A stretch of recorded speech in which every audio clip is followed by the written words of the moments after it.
8월 1일 수요일 정봉주의 품격시대 첫 번째 이슈 들어가겠습니다. 정부가 부동산 시장 안정화를 위해 오늘 8.2 부동산 대책을 발표했습니다. 이른바 핀셋 증세로 불린 6.19 대책에도 서울 아파트값이 진정되지 않자 40여일 만에 또다시 내놓는 추가 대책입니다. 과연 문재인 대통령의 부동산 정책은 성공할 수 있을까요? 이 문제와 관련해 기자 한 분과 전문가 두 분 모시고 말씀 나눠보도록 하겠습니다. 장윤선 오마이뉴스 기자 자리하셨습니다. 네, 안녕하세요. 전문가라고 소개할 줄 알았죠? 저는 전문가가 아닙니다. 그래요? 저는 경제부를 한 번도 해본 적이 없어요. 예. 그럼 오늘 같은 날은 나오지 말까요? 나오지 마셔야 돼요. 죄송해요. 아니 나오셔도 보겠습니다. 나 출연료 안 받겠다. 네. 경제를 돌리기 위해서 밥값 못하는 사람은 출연료 주지 마라. 네. 이러고 나오셔야죠. 그러시겠어요? 미리 전화를 좀 하시지 저 그러죠. 선언하세요 얼른. 네, 출연료. 출연료. 하세요. 돈도 없으면. 자, 두성규 한국건설산업연구원 선임연구위원 자리하셨습니다. 네, 안녕하세요. 예, 오늘 두 번째 나오신 건가요? 그렇죠. 제가 어깨가 무겁습니다. 지난번에 제가 감옥 갈 줄 알았더니 안 갔네. 그럴 갈 일은 없는 거고요. 저는 제 나름대로 뭔가 시청자분들에게 제대로 된 어떤 정보도 좀 드려야 되고 예. 또 의미 있는 어떤 분석의 그런 내용들도 전달을 해드려야 되는데 예. 제대로 할 수 있을까 잠을 잘 못 잤습니다. 오늘은 정말 복잡하기 때문에 네. 많이 다 못해더라도 네. 차근차근 설명 좀 해주셔야 돼요. 두 분이. 네, 알겠습니다. 예. 자, 김지은 주택산업연구원 책임연구원 자리하셨습니다. 네, 안녕하세요. 처음 뵙겠습니다. 예, 네. 처음 하셨죠? 예, 네. 저희가 아주 중요한 방송이에요. 네. 보는 사람이 별로 없습니다. 예. 보통 이제 이렇게 시작하면 기자분들한테 내용이 대체로 뭡니까 이렇게 물어보는데 네. 물어봤다 더 헷갈릴 것 같아요. 제가 정리를 해드릴까요?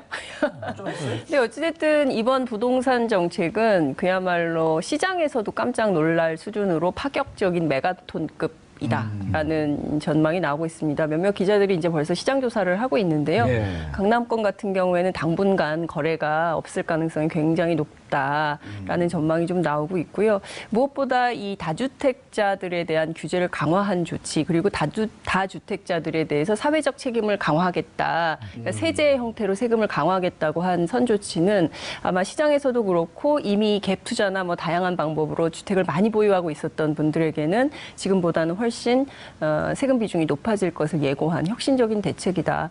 그리고 이제 저소득층 서민들 내 집 마련하기 굉장히 어렵지 않습니까? 예. 정부가 이제 오늘 김현미 장관이 발표를 하면서 이런 얘기를 했어요.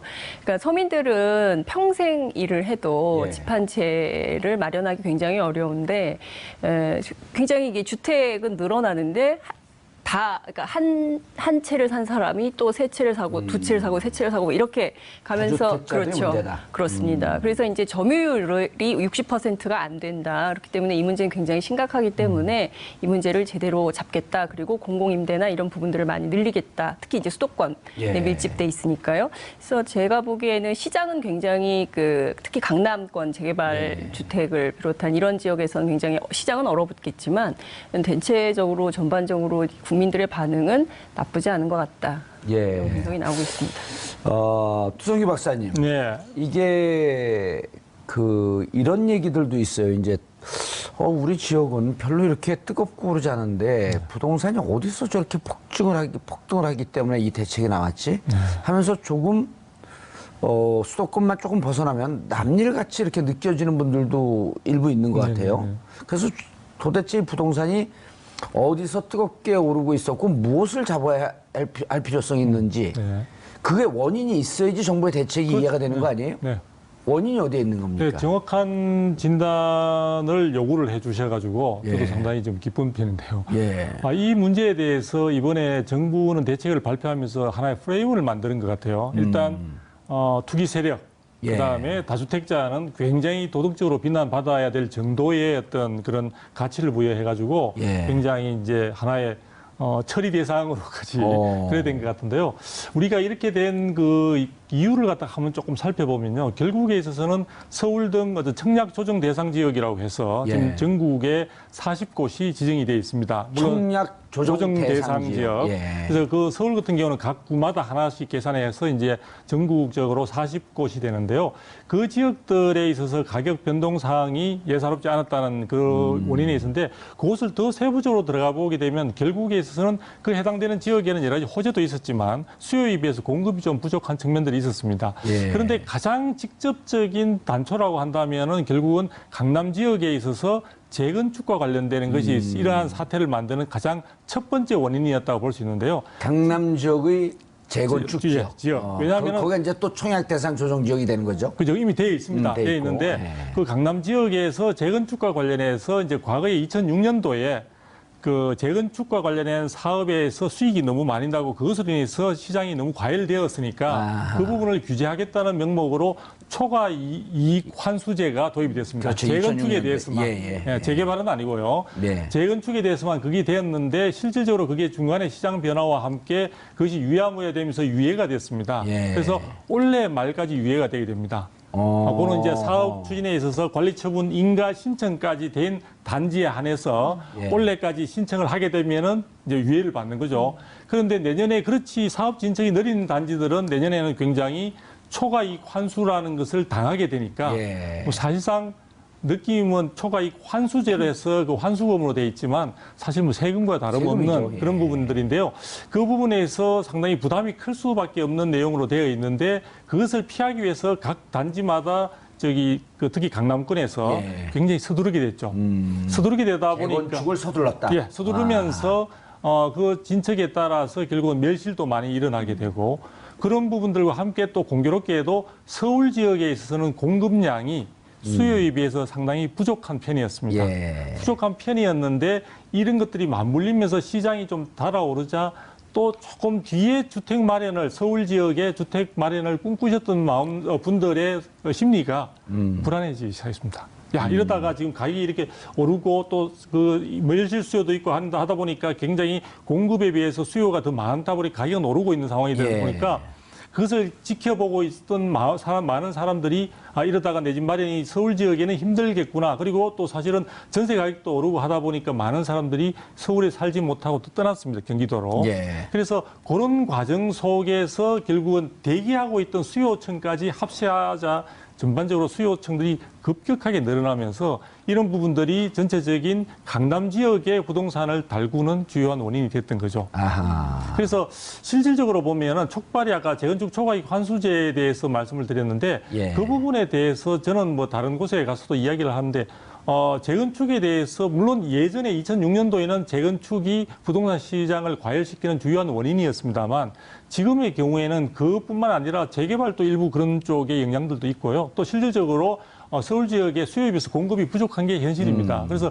그런 것들에 대한 근본적인 대책을 한다면은 사실 우리가 계속해서 집을 필요로 하는 것이 아니라 앞으로 인구 절벽이라는 문제도 남아 있고 또 주택 보험률 자체도 지금 계속 증가하고 있는 상황이기 때문에 조금 인내심을 가지고 시장의 근본적인 원인에 대한 진단과 처방이 좀 필요하지 않았나. 그런데 지금 한쪽으로 지금 이렇게 가버렸고요. 이러다 보니까 그 부분에 대해서 또 시중에 또 집을 또 들어오기 위해서 대출이 또 많아지니까 가계부채 관리라는 차원에서 또 다른 이제 대출 규제까지 가고 이렇게 예. 하면서 전반적으로 이제 규제 중심의 그게 대책들이 나오게 되는데요. 저는 이번 대책에서 결국은 6.19 대책 얼마 전이죠. 예, 44일 전입니다. 예. 예. 6.19 대책이 발표됐는데 그 효과에 대해서 언론에서도 상당히 비판적인 효과가 없다. 예. 사실은 한 10일 정도 지난 뒤에 서울 지역의 아파트의 그 가격 지수, 변동 지수를 보면은 주마다 사실은 계속 오르기 시작했습니다. 그래서 한 달간 또 계속 올랐던 예. 거죠. 이런 부분들이 정부로 하여금 인내심에 아마 불을 지른 거였고요. 그래서 이번에 이것저것 다 모아가지고 예. 규제라는 규제는 통으로 우리가 뭐 좋은 말로 표현하면 집대성이라고 볼 수 있는데요. 예. 이번에 그냥 다 모아가서 한꺼번에 일괄 규제로 해서 제대로 한번 부동산 시장에 본때를 보이겠다. 예, 알겠습니다. 그런 느낌인 것 같습니다. 김지현 연구원님, 일단 재건축하고 재개발도 좀 구분을 못 하겠어요? 뭐 재건축은 공동주택이라고 보시면 되고요. 기존의 아파트요? 노후화된 아파트를 얘기하는 거니까. 그리고 지금 이제 두성규 박사님이 규제 총 집합제라고 말씀을 재개발은 하셨는데 뭐죠? 재개발은 일부 단독 다가구들이 이제 밀집해 있는 그런 조금 더 슬럼화된 지역을 말하는 거죠. 그래서 예. 지금 뭐 이번 문재인 정부에서 도시재생 뉴딜을 얘기하고 있는데 그런 그렇죠. 것도 이제 재개발이 해제되었던 지역이나 이제 그런 노후화된 주거지를 정비하는 그런 수단으로 이제 정책적으로 진행을 하고 있는데 그것도 일부 지역에서 이제 투기 수요가 몰려가면서 그렇게 집값이 과열되는 양상을 보이고 있어서 아까 이제 뒤에도 이제 주택거래 신고에도 그런 모든 것을 포괄하는 그런 대책이 나오게 됐고요. 그래서 요번 대책을 조금 이렇게 그 큰 줄기적으로 좀 정리를 좀 해주시죠. 그러니까 줄기로 정리하기 이전에 제가 드리고 싶은 말씀은 규제 총 집합제라고 얘기하기보다는 지난 10년 동안 주택 시장을 정상화시키기 위해서 이명박 정부와 박근혜 정부가 풀어왔던 그런 것들을 제자리로 돌리는 시점이 아닌가라고 보는 게 저는 제 생각이고요. 그렇게 정상화로 가는 시점을 일부 시각에서는 규제 총집합이라고 볼 수도 있는 거고요. 그러니까 지금 주택을 가진 사람과 가지지 못한 사람, 그러니까 주택을 가지신 분은 내 집값이 올라야 되는데 왜 이런 게 나와서 집값을 떨어뜨리는 거야 이렇게 생각을 하실 수 있고 또 정말 집 없는 서민은 나 1억 모아서 집을 사려고 했는데 집값이 그새 1억 5천이 뛰어버렸고 대출 규제는 강화되고. 대출 규제는 강화되고. 그러니까 지금 대출 규제와 실수요를 얘기하는데 제가 생각하는 가장 근본적인 거는 뭐 대출 규제의 문제가 아니라 급격히 상승한 주택 가격을 조금 안정화시켜서 같은 범위 내에서 주택을 구입하더라도 대출 금액을 줄여줄 수 있는 게 정말 정상화된 시장이지 이거를 규제를 한다고 해서 이게 문제가 아니라 과연 주택시장의 정상을 무엇으로 볼 것인가. 정말 정상적인 소득 범위 내에서 내가 어떻게든 저축을 하면 몇 년 안에 주택을 구입할 수 있는 그런 전체적인 그런 주택시장의 틀을 가져가는 게 중요하지 이게 지금 가격 하락이냐 상승이냐를 놓고 두 양쪽에 보이지 않는 어떤 그런 세력들이 이거 다투는 것은 좀 아니라고 보고요. 그리고 이게 뭐 규제 총집합이라고 볼 수도 있지만 저는 주택시장의 방향을 앞으로 이렇게 가져가겠다라는 문재인 정부의 어떤 그 정책적인 방향 아닌가. 그러니까 과도한 이익에 대해서는 어느 정도 이제 그런 세금으로 걷어들이겠다. 그리고 우리나라 같은 경우에는 민간 임대시장에서 다주택자들이 주택을 한 거의 80% 가까이 보유하고 있습니다. 그래서 전월세난에 대한 규제가 안 되는 이유가 이들이 지금 임대소득도 내지 않고 그러고 있는 사이에 이제 임대료를 막 상승시키는 그런 게 있고 그리고 갭 투자까지 들어오면서 전세금을 높이는 그런 것들이 있기 때문에 이번 대책에서 보면 9월에 주거복지 로드맵을 이제 발표하겠다라고 이제 명시가 되어 있습니다. 그래서 아마 이제 제 생각에는 그때가 되면 기존에 얘기가 나왔던 뭐 임차인 보호 방안에서 전월세 상한제나 그리고 계약갱신 청구권 그리고 지금 철저하게 부동산을 계약하러 가보시면 임대인과 임차인은 굉장히 갑과 을의 위치에 있습니다. 계약을 할 때 임대인은 갑이고 임차인은 명확한 을이죠. 그래서 뭐 하다못해 뭐 여러 가지 것들에서 분리하고 맞춰야 되는 입장인데 그렇게 임차인과 임대인의 관계를 조금 대등하게 가져갈 수 있는 그래서 지금 중개사의 역할도 조금 강화해야 하는 그런 쪽으로 어떻게 시장 안정을 끌고 갈 수 있는 로드맵을 한 9월쯤에 나타내지 않을까라는 생각을 하고요.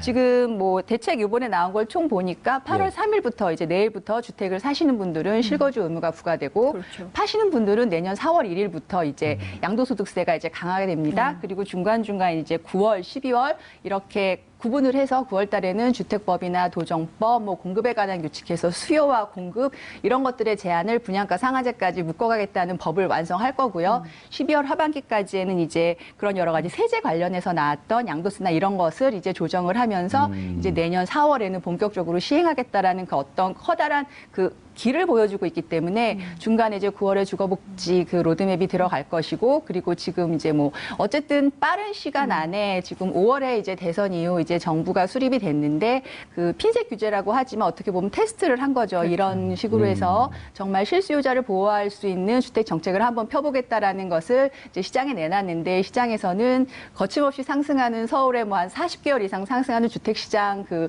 투자 수요들은 그것을 이제 비웃는데 주택 가격이 더 뛰어버렸고 이제 정부에서는 뭐 기존에 이제 준비해왔던 여러 것들을 그러니까 지금 단기간에 나온 것 같지는 않고요. 지금까지 준비했던 이런 것들을 현재 시점에서 우리의 방향은 앞으로 이런 것이다라는 것을 제시하는 그런 제도가 아니었나 싶습니다. 저는 이번에 나온 대책은 문재인 정부의 부동산 정책 노선을 좀 밝힌 거라고 좀 생각이 좀 되는데요. 집을 거주 공간이 아니라 투기 수단으로 전락시키는 것을 용납하지 않겠다라는 워딩이 장관 입에서 나온 거거든요. 그러니까 10년 동안 통계를 내봤더니 주택 공급이 큰 폭으로 늘어났는데 실제로 자가 보유율이나 점유율은 60%를 밑돌았다는 거예요. 그러니까 이 통계치를 가지고 이제 분석을 한 거거든요. 그렇기 때문에 공급률을 높인다 하더라도 아무리 집을 많이 지어도 실제 한 사람이 여러 채를 보유하는 방식으로 가면 앞서 이제 김지은 연구원님 말씀하신 것처럼 이 전월세 시장까지 영향을 주면서 주택 가격은 계속 상승할 수밖에 없다. 그래서 사실상 서민이나 그 서민들이 평생 일을 해서 자기 주택, 자기 집 하나 마련해서 살 수 있는 이를테면 이제 주택 시장의 공공성을 강화하는 방향으로 가겠다는 노선을 밝힌 거여서 저는 큰 틀에서 보자면 이게 이제 로드맵이 어떤 시점에 이제 올 연말에 마무리될지는 모르겠으나 시장에서 뭐 여러 가지 이제 비판들이 나올 수도 있겠으나 큰 틀에서는 국민들이 동의할 수밖에 없는 노선 아닌가 이런 생각이 좀 듭니다. 예. 두 분 이제 말씀 들으면요, 박사님. 네. 지난 9년 동안 정부 정책의 이른바 이제 최경환 초이노믹스도 그랬고, 네. 빚내서 집 사라라고 하는 정책이 계속 반복이 됐던 거거든요. 네. 그러면서 이제 부동산, 건설 부동산 정책을 통해서 전체 사회 경제 경기를 끌고 가겠다라고 하는. 예. 그런데 이제 그게 지금 다시 이제 9년 만에 원점으로 돌리겠다. 네. 그리고 이것이 사회 경제를 끌고 가는 그 견인차가 아니라 정말 주택은 거주하는 공간으로만 정치가 삼겠다. 이런 부분은 이제 이해가 돼요. 근데 이제 많은 분들이 그럼 나에게 직접적으로 오는 예를 들어 강남 사시는 분들도 대한민국 국민, 그리고 지금 집을 못 갖고 있는 분들도 대한민국 국민, 이분들이 나에 대해서 이 정책이 어떻게 영향을 미칠까라고 하는 게 궁금하거든요. 그렇죠. 지금 일단 국민들 그래서 이번에 나온 정책을 좀 세세하게 좀 줄기와 아주 디테일한 부분까지 설명을 좀 해주셔야 돼요. 네. 복잡한가요, 내용이? 내용은 상당히 지금 복잡하게 돼서 포괄적으로 되어 있는데 일단 먼저 저는 현재 국민들이 조금 당황스러운 분들도 많이 있겠다. 왜냐하면은 일단 국민들의 선택에 의해서 각 정부들이 이제 수립돼 가지고 왔는데 정부 자체의 정체성은 어느 정도 비슷한 같은 성격을 갖고 있다고 볼 수 있지 않습니까? 일관성이 있다. 그렇죠. 정부 자체가 완전히 어떤 그 정치적인 신념이나 이런 게 180도로 바뀐다지 그런 건 아닌 상태에서 우리가 말 그대로 민주공화국으로 이제 진행이 되고 있는 상황인데 이런 상황에서 전 정부는 예를 들어 부동산 시장에 대해서 규제 완화를 이야기했는데 정말 10년 만에 이제 다시 규제 강화 쪽으로 다시 그걸 하니까 정부를 믿고 어떤 선택을 했던 국민들은 지금 대단히 당혹스러운 상황이 될 수밖에 없는 측면이 있다. 그러니까 다주택을 주택을 많이 구입해가 이미 어떤 사람은 집이 한 채도 없는데 집이 수채 있는 사람들의 어떤 선택 자체를 우리가 물론 같은 비교 선상에서 본다면은 비난할 수 있는 여지가 있을 수 있겠지만 어쨌든 그 사람도 해당되는 정부 아래에서 정부가 이야기하는 여러 가지 말과 그다음에 법률과 이런 것들 제도를 믿고 선택했던 거기 때문에 조금 그런 게 있고요. 이번에는 결국은 아까 제가 말씀드린 대로 이제 투기 수요 부분에 대한 억제하고 그다음에 이제 그 다주택자에 대한 규제를 중심으로 해서 기존에 그러니까 실제 이제 조금 말씀드리면은 일단 작년에 박근혜 정부 마지막에서 11.3 대책이 나오면서 일단 부동산 시장에 대한 과열에 대해서 문제점들은 인식을 했던 것 같습니다. 그래서 그때 첫 발자국이 뭐냐면 결과적으로 본다면 청약 시장에 대한 규제였습니다. 청약 자체가 청약 시장이 이제 과열되니까 오르니까 그쪽에서 이제 과열되는 부분이 있으니까 그쪽을 타겟으로 해서 규제를 했었고요. 그 다음에 이제 6.19 대책 쪽에 나올 때는 그냥 단순한 청약 시장만 그 규제를 하는 것만으로는 효과를 기대하기 힘들겠다. 그래서 사실은 그때 투기과열지구 등도 검토가 됐겠지만 그 정도는 너무 시장에 부담을 많이 줘서 시장을 오히려 침체라는 쪽으로 가버렸을 때는 우리가 경기가 회복되는 단계에 있다고 보고 그때 그건 너무 과도한 것은 문제가 있겠다라고 해서 사실은 투기과열지구 지정을 제외한 우리가 청약 조정 대상 지역으로 해서 전국에 37군데, 6.19 대책에서는 3군데를 더 합쳐서 이제 40군데 한 거죠. 그래서 그렇게 함으로써 전반적으로 거기에는 또 재건축도 일부 건드렸습니다. 사실은 어떻게 보면 재건축에 대해서 이야기를 하려고 했으면 그때 뭔가 더 나왔었어야 되는데 그때는 단순히 재건축에 있어서 일반 재건축에서는 기존 조합원들의 분양권을 전매하는 시장이 있고 또 일반 분양분이라고 해서 늘어나는 용적률을 갖다가 일반 시장에 예. 내놓는 이제 그 일반 분양분의 시장이 있는데 아무래도 지금까지는 재건축 사업에 있어서도 일반 분양분 시장을 청약이라든지 대출 규제라든지 이런 걸 통해서 규제하는 쪽으로 이제 왔던 거죠. 예. 왔는데 6.19 대책 때는 기존 조합원이 이제 사업이 진행되고 난 뒤에 주택을 분양받을 수 있는 게 사실 자기가 여러 채를 가지고 있으면은 여러 채를 분양받을 수 있었습니다. 그 사람은 예. 굉장히 사업이 잘 된다면은 대박이 나는 거죠. 근데 그 부분들에 있어서 이게 너무 투기적인 성격이 강하다고 해가지고 두 주택을 원칙으로 한다고 하지만 그건 60제곱미터 한 채가 60제곱미터 이하여야 되기 때문에 결과적으로는 한 채. 그 조합원은 한 채만 받을 수 있도록 예. 나머지는 이제 처분이 자연스럽게 되도록 유도하는 그런 정도에 머물렀는데 그것마저 대책이 나오고도 효과가 없다고 하니까 이번에는 이제 일반 청약 시장에 이어서 청약 시장 자체에도 굉장히 강한 규제가 이미 들어가 있는데 그게 추가적으로 1순위 청약 자격에 대한 것뿐만 아니라 부동산 전매 부분에 대해서도 전매 제한 기간을 이번에 투기과열지구를 했으니까 더 늘어날 수 있는 5년 이하에서 전매 제한이 사실은 굉장히 저는 제가 볼 때는 그거는 정말 잘한 것이다. 왜냐하면 그거는 단기적으로 고수익을 노리는 투기 세력들이라고 할 수 있는 분들이 좀 있지 않았나 싶어서 그 부분은 그 부분도 조금 더 강화하는 내용을 담고 그 다음에 이제 사실은 여러 가지 이제 양도소득과 관련되는 그러니까 주택의 다주택자에 대해서 어떻게 보면은 그 다주택자를 갖다 공략한 것은 이런 부분도 있는 것 같습니다. 이번 대책들을 보면 항상 전문가들의 많은 지적들이 예. 공급이 부족하다. 그러니까 시중에 공급이 부족하다는 부분에 대해서 정부도 어느 정도 인정은 하고 싶지 않지만 인정을 하면서 하나의 대안으로 내놓은 게 그냥 규제만 해버리면 과거의 경우에서도 시장이 움츠러들면서 시장에 매물 자체도 나오지 않습니다. 예. 거래 자체가 실종되는 거죠. 그런데 양도세를 부과를 갖다가 많이 하게 되면 한다고 하면은 그 부분에 대해서 앞으로도 그 여러 가지 상황들이 있으니까 좀 그 다주택자에 대해서 규제가 다른 것들도 지금 많이 강화되고 있으니까 아마 내놓지 않을까. 다주택자들이 물건을 좀 내놓지 않을까. 시중으로 내놓지 않을까. 이제 내놓지 않게 되면 향후에 지금 정부가 또 하나의 얼음장을 내놓는 것은 보유세 부분, 즉 우리가 보유세를 재산세라고 하는 거죠. 아하. 그 부분도 이제 하겠다 이런 이야기들이 나오고 있기 때문에 실제로 그런 식으로 해서 시중에 공급 부분에 대한 부족한 부분은 그런 쪽으로 해소를 한다 이런 내용까지 해서 지금 다 이렇게 망라가 되어 있는 것 같습니다. 그리고 이제 물론 서민들에 대해서는 이제 공공임대주택이라든지 이런 쪽들을 더 확대함으로써 안심을 해라 이런데 제가 이번에 그 정부의 보도 자료를 앞부분을 보니까요.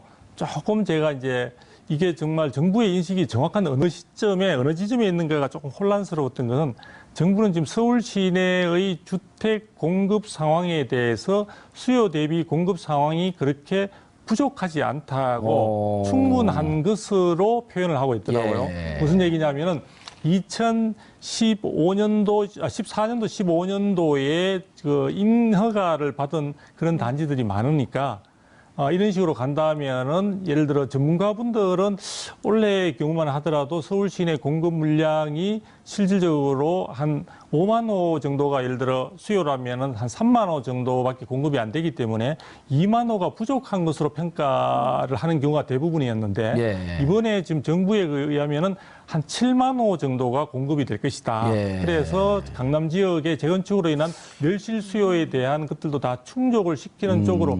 그래서 제가 그러면은 수급 상황이 충분히 넉넉한 상황인데 다른 지금 아까 말씀하신 대로 청약 조정 대상 지역이나 투기 과열 지구나 투기 지역 이외의 지역으로 풍선 효과는 별로 우려할 필요가 없는 게 그쪽 지역에는 여러 가지 지금 입주 물량만 하더라도 예. 지금 엄청나게 많이 기다리고 있기 때문에 그런 쪽 가능성은 크지 않고 서울 지역에는 부족한 것으로 이렇게 많이 평가되어 왔었는데 정부는 그렇게 보고 있지 않다. 보도자료에서는 충분하니까 그것이 저는 하나 혼란스러운 게 시장의 많은 수요층들에게 안심하라라는 그런 의미로서 정보를 제공하는 것인지 예. 아니면은 약간의 어떤 정책적인 부분에 대해서 규제를 하면서 충분하다는 자체가 서로 말이 안 맞는 그래서 뭔가 보도자료 작성상에 있어서 오류인지 이 부분에서 조금 혼란스럽습니다. 예. 김지원 연구원님. 일문일답 과정에서 그린벨트를 해제를 해서 예. 그 공적 임대주택 17만 가구를 60% 정도를 수도권에 짓겠다고 얘기를 했어요. 그러니까 그 장관께서 그러니까 이를테면 지금 말씀하신 대로 주택이 부족한 부분에 대해서는 공급으로 채운다는 입장을 분명히 밝혔고, 예. 근데 이것을 그냥 민간 시장에 내놓는 것이 아니라 공적 임대주택, 그러니까 대개 보면 어려움을 겪는 세대가 청년 계층이나 신혼부부들이나 지금 막 뭔가 새롭게 시작을 해야 되는데 대개 직장은 수도권에 있는데 뭐 보면 집값이 천정부지거나 월세 얻기도 어렵고 전세는 뭐 꿈도 못 꾸고 뭐 이런 집 사는 건 뭐 생각도 못 하고 이런 그 이를테면 주택 취약계층들을 위한 배려 차원에서 17만 가구를 짓겠다 공적 임대주택. 그래서 이거는 굉장히 그런 세대들을 겨냥한 굉장히 예. 맞춤형 정책이 아닌가 싶습니다. 김지연 연구원님, 이제 문제가 이렇게 보면은 세 개의 층이 존재하고 있단 말이에요. 중상층이 존재하고 중산층이 존재하고 지금 이제 누구시죠? 장윤선 기자가 얘기했던 서민, 그러니까 뭐 그 청년이나 서민층이 예, 존재하고 네, 있고 네. 그러니까 당장 내 집 사기도 힘들고 임대주택이나 전세를 기다리고 있는 분들 이렇게 했는데 이 지금 정책이 어디를 겨냥해 갖고 예를 들어서 다가구 그 다세대 그러니까 그 다주택자로 겨냥을 했는데 이게 잘못해 갖고 탄착점이 잘못 정해지니까 중산층이나 중하위층으로 이 그 충격이 올 수가 있거든요. 그러니까 상류층에 2억 3억 정도의 충격이 오는 건 별로 문제가 안 되는데 중하위층에 2천만 원, 3천만 원 충격이 오는 건 당장 그 돈을 못 구하거든요. 집을 살려고 준비하고 있던 분들이. 그래서 이게 전체 어느 층 이유를 겨냥을 해갖고 어떻게 대책을 세우고 있는지 나한테는 어떤 영향이 오는지 예를 들어서 LTV, DTI 그 규제하게 되면 당장 내일 모레 집 살려고 준비하고 있었던 사람들은 덜커덩 하는 거거든요. 예, 네. 어떻게 되는 겁니까 이게? 글쎄요, 지금 아까 제가 말씀드렸던 것처럼 뭐 10억 하는 주택을 지금 사야 하는 상황과 지금 예. 실수요자라는 것에 대해서 조금 더 명확히 구분을 할 필요가 있겠습니다. 그러니까 정책에 대해서 뭐 이게 실수요를 위해서 항상 우리는 뭐 이렇게 얘기하시는 분들을 보면 그로 인해서 가격 하락을 우려하시는 분들은 실수요를 항상 얘기하세요. 그렇게 실수요들이 지금 집을 사야 되는데 금융 규제가 이렇게 떨어지면 당장 나 2천, 3천 어떻게라고 말씀을 하시는데 지금 서울의 집값을 봤을 때 그렇게 실수요라고 하고 주택을 구입하실 수 있는 여력이 일단 어느 정도가 되는지를 일단 한번 봐야 될 필요가 있을 것 같고요. 지금 보통 이제 임대주택에 임차인으로 거주하시는 분들이 이제 주택을 구매하려고 준비를 하시겠죠. 그럼 어쨌든 뭐 근데 지금 워낙 전세자금 대출도 많기 때문에 그런 전세자금 대출 아마 그러실 거예요. 전세자금 대출을 좀 갚고 내가 목돈이 이 정도 모이면 나 다음에 주택을 사야지. 그렇게 아마 대기를 하고 계실 거예요. 그렇죠. 그러니까 지금 예. 금융 규제로 인해서 타격을 받는 분은 아마 지금 당장 집을 사려고 했던 사람은 정말 실수요보다는 이번에 대책에서 얘기한 갭 투자나 다주택자들 언제든지 집을 살 수 있는 그런 수요를 아마 얘기한다고 저는 생각을 합니다.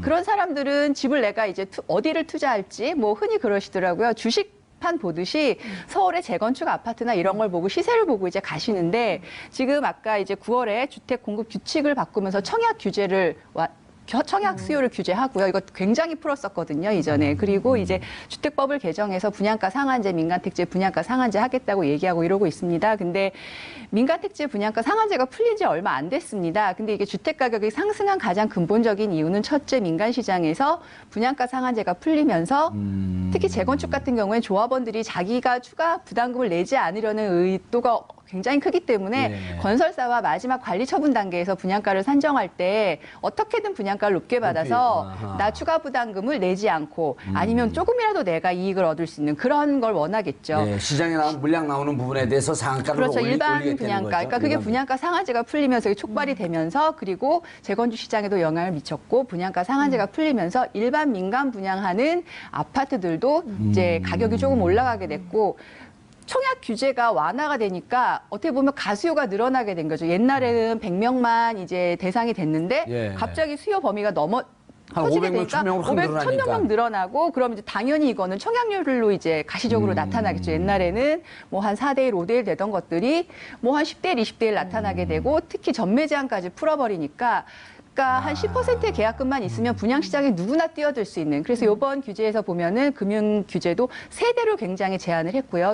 규제 청약시장까지도 이제 세대로 규제를 했습니다. 그러니까 한 집에서 여러 명이 다 이제 청약시장에 뛰어들 수 있는 그런 수요가 너무 넘치는 시장이 된 거죠. 그러니까 그런 수요 안에는 실수요자가 상대적으로 피해를 보는 거죠. 이제 그런 네. 사람들은 투자를 하러 들어와서 분양권을 이제 가지면 갖고 있다가 차익을 전매를 내서 하고. 전매를 예. 하니까 그런 거 싹 실수요는 막아버린 거죠 이번에. 예, 그걸 막아버린 거죠 이번에. 그렇게 되겠죠. 실제로 네. 부동산 업자들이 그런 걸 많이 많이 하죠. 하잖아요. 네. 그러니까 이제 갭투자도 유도하죠. 취득세 등록세를 맞아요. 중개업자가 가져가게 네. 되니까 뭐 얼마 요 정도 되면 지금 예. 한 2, 3천 내면 요직 가질 수 있으니까 그래요. 2년 전세 돌리고 그럼요. 이런 식으로 해서 여대생 이제 사람들을 가수요가 확 늘어나는 확 거 아니에요? 늘어나는 그래서 거죠. 실제로 예. 갭 투자를 권유하는 대상을 봤더니 기자들이 취재를 해봤더니 대학생들이 아르바이트해서 2천만 원, 1천만 원 모으면 그걸 가지고 1억짜리 집을 사게 하고 이제 9천만 원 전세 끼고 이렇게 하는 거예요. 예. 그 다음에 또 집을 사라고 하고 그래서 이번에 어찌됐든 좀 갭 투자 때문에 그 미처 집을 제대로 팔지 못한 분들은 피해를 좀 입을 가능성이 좀 있는 것 같고요.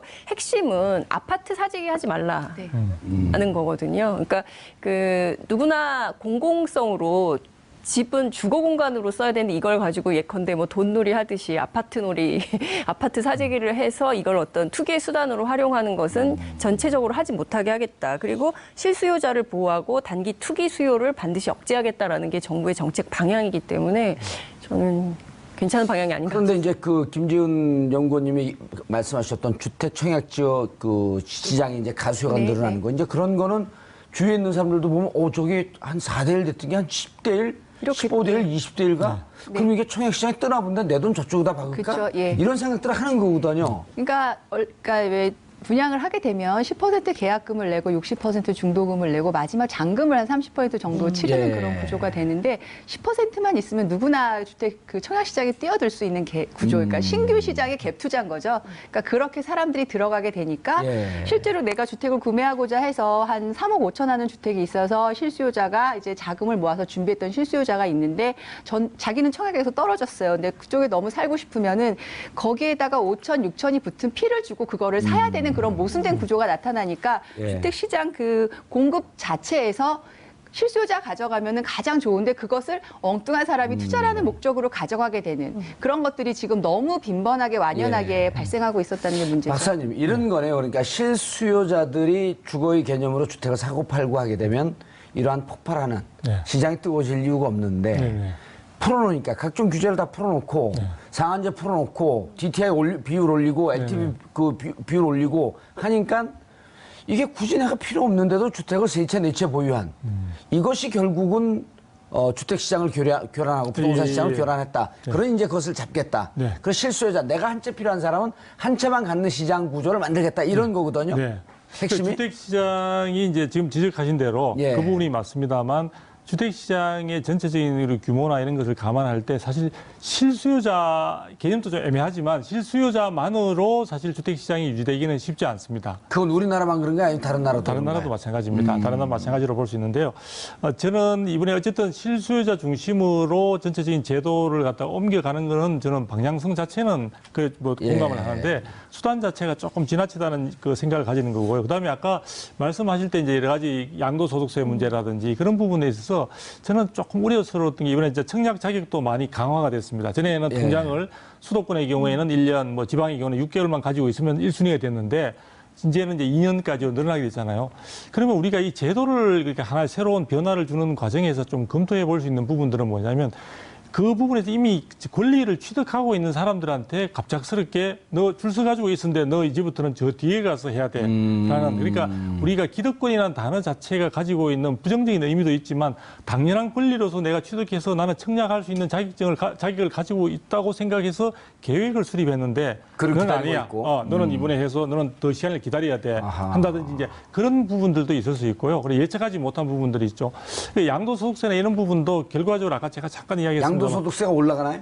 양도소득세 부분에 대해서 실제로 올라가는 측면도 있고, 예. 그 다음에 그 가산세율을 갖다 10% 포인트를 더 붙이게 됩니다. 그러니까 지금은 양도 차익의 구간별로 나누어서 지금 아마 9%에서 40%까지 있는 것으로 알고 있는데 거기에다가 지금 2주택자의 경우에는 10%를 더 불러서 최고 50%까지 양도 차익에 그다음에 3주택자는 거기에다가 10% 붙여서 20% 붙여서 60%까지 양도 차익을 국가가 가져가겠다는 거죠. 3주택자, 2주택자 이 기준이 가구인가요? 아니면 일개인인가요?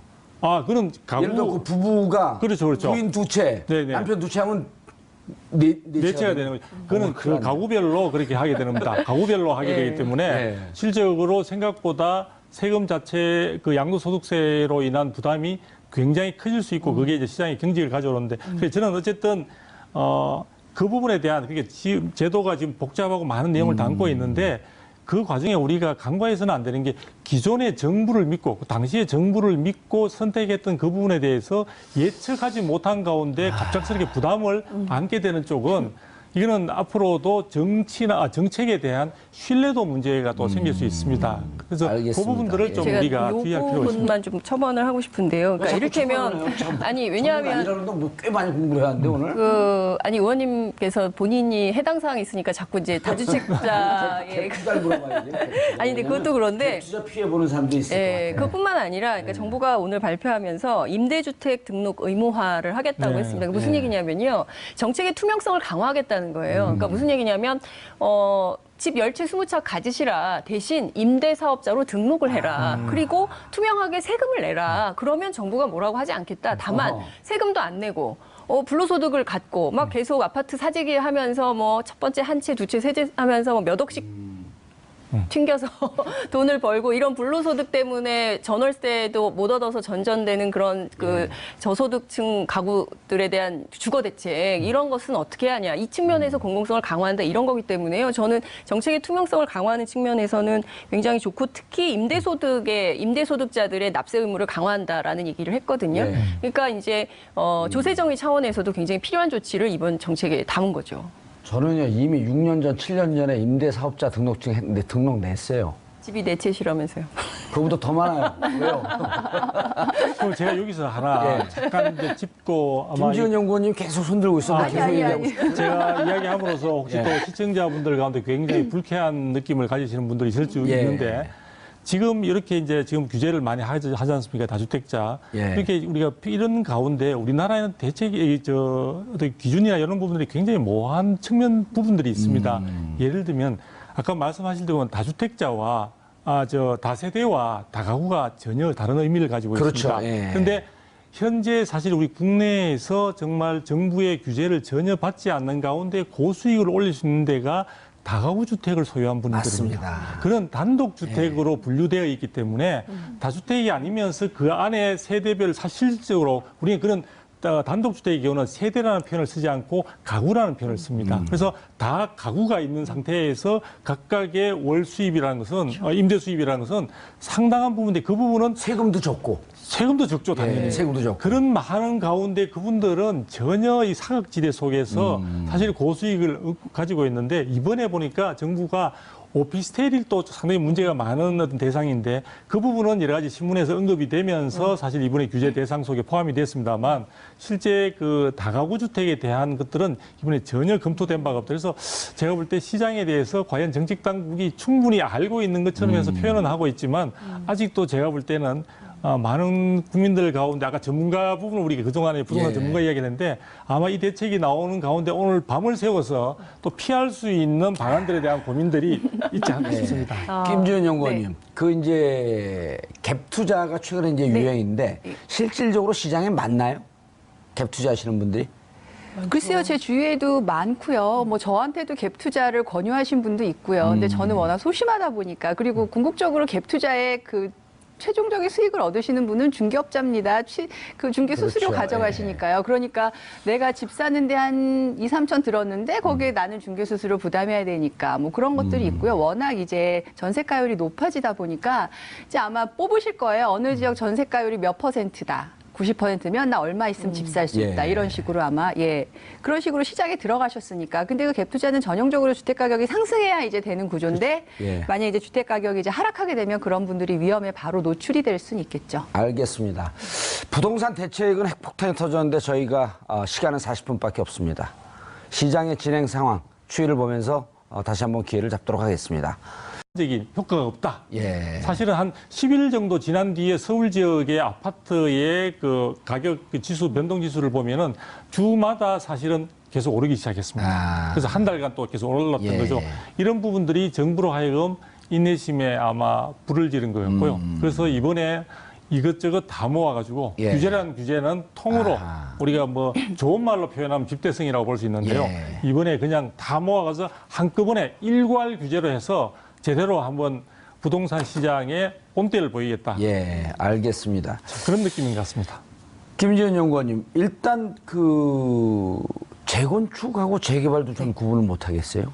뭐 재건축은 공동주택이라고 보시면 되고요. 기존의 아파트요? 노후화된 아파트를 얘기하는 거니까. 그리고 지금 이제 두성규 박사님이 규제 총 집합제라고 말씀을 재개발은 하셨는데 뭐죠? 재개발은 일부 단독 다가구들이 이제 밀집해 있는 그런 조금 더 슬럼화된 지역을 말하는 거죠. 그래서 예. 지금 뭐 이번 문재인 정부에서 도시재생 뉴딜을 얘기하고 있는데 그런 그렇죠. 것들 이제 재개발이 해제되었던 지역이나 이제 그런 노후화된 주거지를 정비하는 그런 수단으로 이제 정책적으로 진행을 하고 있는데 그것도 일부 지역에서 이제 투기 수요가 몰려가면서 예 그렇게 집값이 과열되는 양상을 보이고 있어서 아까 이제 뒤에도 이제 주택거래 신고에도 그런 모든 것을 포괄하는 그런 대책이 나오게 됐고요. 그래서 요번 대책을 조금 이렇게 그 큰 줄기적으로 좀 정리를 좀 해주시죠. 예, 그러니까 줄기로 정리하기 이전에 제가 드리고 싶은 말씀은 규제 총 집합제라고 얘기하기보다는 지난 10년 동안 주택 시장을 정상화시키기 위해서 이명박 정부와 박근혜 정부가 풀어왔던 그런 것들을 제자리로 돌리는 시점이 아닌가라고 보는 게 저는 제 생각이고요. 그렇게 정상화로 가는 시점을 일부 시각에서는 규제 총집합이라고 볼 수도 있는 거고요. 그러니까 지금 주택을 가진 사람과 가지지 못한 사람, 그러니까 주택을 가지신 분은 아, 내 집값이 올라야 되는데 왜 이런 게 나와서 집값을 떨어뜨리는 거야 예. 이렇게 생각을 하실 수 있고 또 정말 집 없는 서민은 나 1억 모아서 집을 사려고 했는데 아, 집값이 그새 1억 5천이 뛰어버렸고 규제는 대출 규제는 강화되고. 대출 규제는 강화되고 그러니까 지금 대출 규제와 실수요를 얘기하는데 제가 생각하는 가장 근본적인 거는 뭐 대출 규제의 문제가 아니라 급격히 상승한 주택 가격을 조금 안정화시켜서 같은 범위 내에서 주택을 구입하더라도 대출 금액을 줄여줄 수 있는 게 정말 정상화된 시장이지 이거를 뭐 규제를 한다고 해서 이게 문제가 아니라 과연 주택 시장의 정상을 무엇으로 볼 것인가? 정말 정상적인 소득 범위 내에서 내가 어떻게든 저축을 하면 예. 몇 년 안에 주택을 구입할 수 있는 그런 전체적인 그런 주택 시장의 틀을 가져가는 게 중요하지. 이게 지금 가격 하락이냐 상승이냐를 놓고 두 양쪽에 보이지 않는 어떤 그런 세력들이 이거 다투는 것은 좀 아니라고 보고요. 그리고 이게 뭐 8월 1일 수요일 정봉주의 품격시대 첫 번째 이슈 들어가겠습니다. 정부가 부동산 시장 안정화를 위해 오늘 8.2 부동산 대책을 발표했습니다. 이른바 핀셋 증세로 불린 6.19 대책에도 서울 아파트값이 진정되지 않자 40여일 만에 또다시 내놓는 추가 대책입니다. 과연 문재인 대통령의 부동산 정책은 성공할 수 있을까요? 이 문제와 관련해 기자 한 분과 전문가 두 분 모시고 말씀 나눠보도록 하겠습니다. 장윤선 오마이뉴스 기자 자리하셨습니다. 네, 안녕하세요. 전문가라고 소개할 줄 알았죠? 저는 전문가가 아닙니다. 그래요? 저는 경제부를 한 번도 해본 적이 없어요. 예. 그렇기 그럼 오늘 같은 날은 나오지 자진해서 말까요? 나오지 마셔야 돼요. 죄송해요. 아니, 나오셔도 광고했습니다. 나 출연료 안 받겠다. 네, 경제를 돌리기 위해서 밥값 못하는 사람은 출연료 주지 마라. 네. 이러고 나오셔야죠. 그러시겠어요? 미리 전화를 좀 하시지 저 그러세요. 선언하세요, 얼른. 네, 출연료. 출연료. 하세요. 돈도 없으면. 자, 두성규 한국건설산업연구원 선임연구위원 자리하셨습니다. 네, 안녕하세요. 예, 오늘 두 번째 나오신 건가요? 그렇죠. 제가 어깨가 무겁습니다. 지난번에 제가 감옥 갈 줄 알았더니 안 갔네. 그럴 갈 일은 없는 거고요. 저는 저 나름대로 뭔가 시청자분들에게 제대로 된 어떤 정보도 좀 드려야 되고 예. 또 의미 있는 어떤 분석의 그런 내용들도 전달해 드려야 되는데 예. 제대로 할 수 있을까 잠을 잘 못 잤습니다. 오늘은 정말 복잡하기 때문에 네. 그 많이 다 못해더라도 네. 차근차근 설명 좀 해주셔야 돼요. 두 분이. 네, 알겠습니다. 예. 자, 김지은 주택산업연구원 책임연구원 자리하셨습니다. 네, 안녕하세요. 처음 뵙겠습니다. 예, 네. 처음 하셨죠? 예, 네. 저희가 아주 중요한 방송이에요. 네. 보는 사람이 별로 없습니다. 예. 보통 이제 이렇게 시작하면 기자분들한테 내용이 대체로 뭡니까 이렇게 물어보는데 네. 물어봤다 더 헷갈릴 것 같아요. 제가 정리를 해드릴까요? 네, 어찌됐든 이번 부동산 정책은 그야말로 시장에서도 깜짝 놀랄 수준으로 파격적인 메가톤급 이다라는 전망이 나오고 있습니다. 몇몇 기자들이 이제 벌써 시장 조사를 하고 있는데요. 예. 강남권 같은 경우에는 당분간 거래가 없을 가능성이 굉장히 높다라는 전망이 좀 나오고 있고요. 무엇보다 이 다주택자들에 대한 규제를 강화한 조치 그리고 다주택자들에 대해서 사회적 책임을 강화하겠다. 그러니까 세제 형태로 세금을 강화하겠다고 한 선조치는 아마 시장에서도 그렇고 이미 갭 투자나 뭐 다양한 방법으로 주택을 많이 보유하고 있었던 분들에게는 지금보다는 훨씬 세금 비중이 높아질 것을 예고한 혁신적인 대책이다. 그리고 이제 저소득층 서민들 내 집 마련하기 굉장히 어렵지 않습니까? 예. 정부가 이제 오늘 김현미 장관이 발표를 하면서 이런 얘기를 했어요. 그러니까 서민들은 평생 일을 해도 예. 집 한 채 가 됐습니다. 예. 그래서 올해 말까지 유예가 되게 됩니다. 그거는 이제 사업 추진에 있어서 관리처분 인가 신청까지 된 단지에 한해서 예. 올해까지 신청을 하게 되면은 이제 유예를 받는 거죠. 그런데 내년에 그렇지 사업 진척이 느린 단지들은 내년에는 굉장히 초과이익 환수라는 것을 당하게 되니까 예. 뭐 사실상 느낌은 초과이익 환수제로 해서 그 환수금으로 돼 있지만 사실 뭐 세금과 다름없는 세금이죠. 예. 그런 부분들인데요. 그 부분에서 상당히 부담이 클 수밖에 없는 내용으로 되어 있는데 그것을 피하기 위해서 각 단지마다 특히 강남권에서 예. 굉장히 서두르게 됐죠.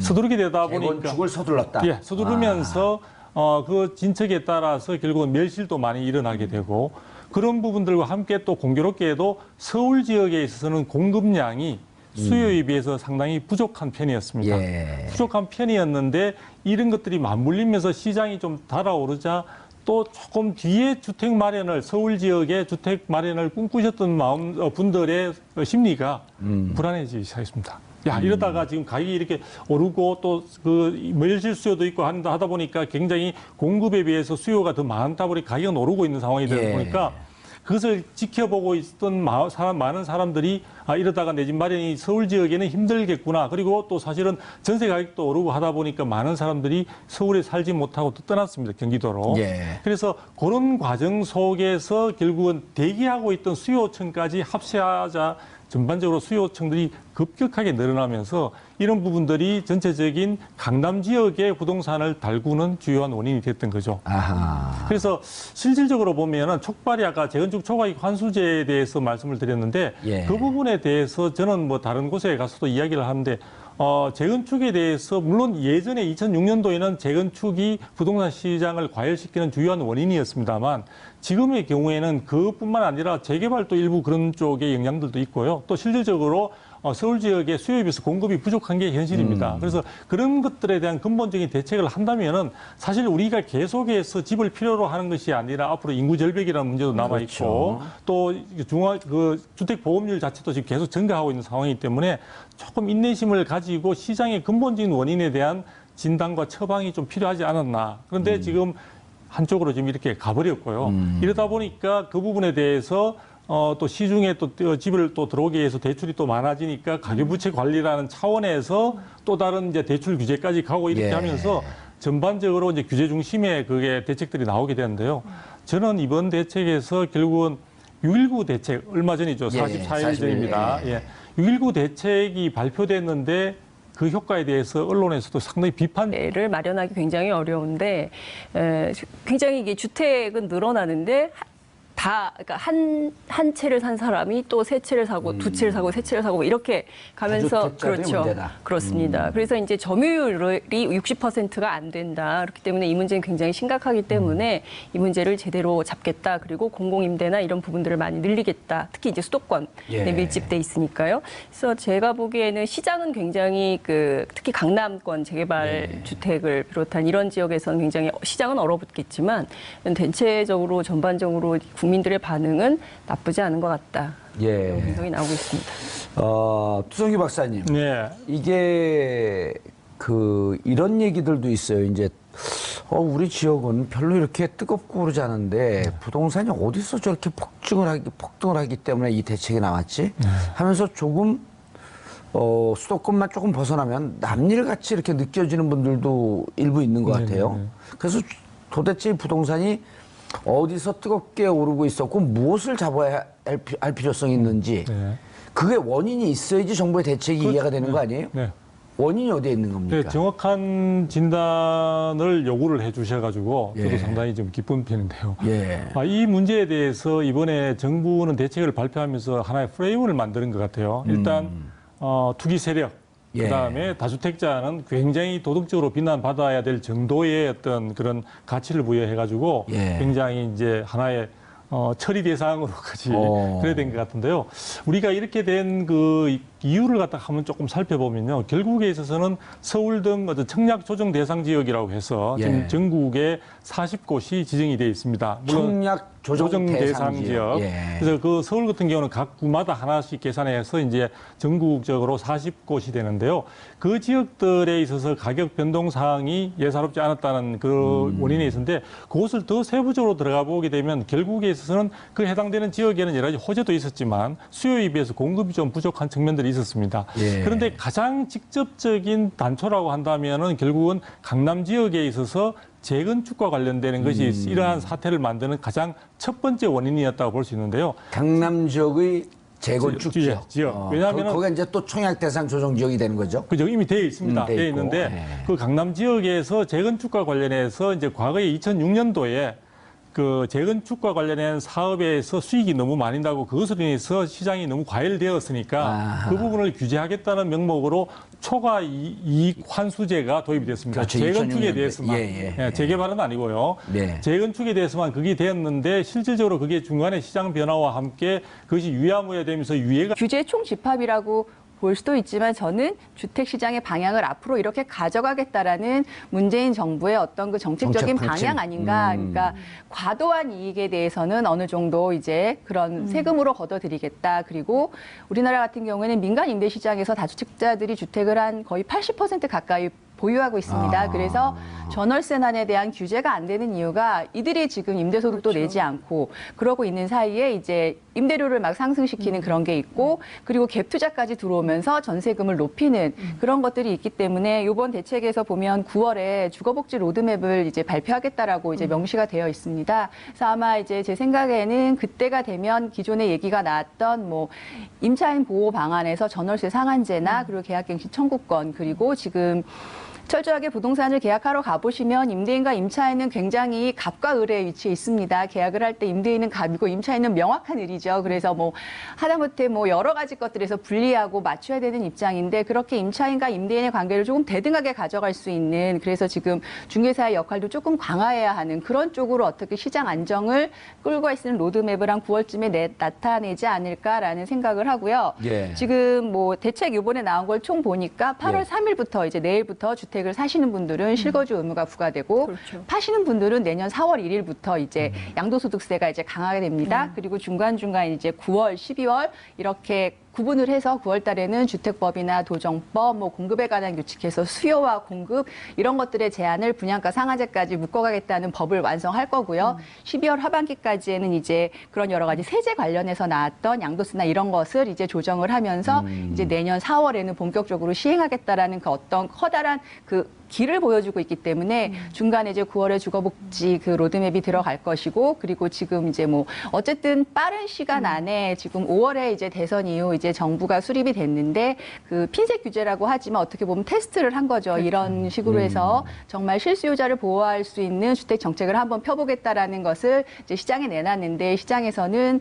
거침없이 상승하는 서울에 뭐 한 40개월 이상 상승하는 주택 시장 그 투자 수요들은 그것을 이제 비웃는데 주택 가격이 더 뛰어버렸고 이제 예. 정부에서는 뭐 기존에 이제 준비해왔던 여러 것들을 그러니까 지금 단기간에 나온 것 같지는 않고요. 지금까지 준비했던 이런 것들을 현재 시점에서 우리의 방향은 앞으로 이런 것이다라는 것을 알겠습니다. 제시하는 그런 제도가 아니었나 싶습니다. 예. 저는 이번에 나온 대책은 문재인 정부의 부동산 정책 노선을 좀 밝힌 거라고 좀 생각이 좀 되는데요. 집을 거주 공간이 아니라 투기 수단으로 전락시키는 것을 용납하지 않겠다라는 워딩이 장관 입에서 나온 거거든요. 그러니까 10년 동안 통계를 내봤더니 주택 공급이 큰 폭으로 늘어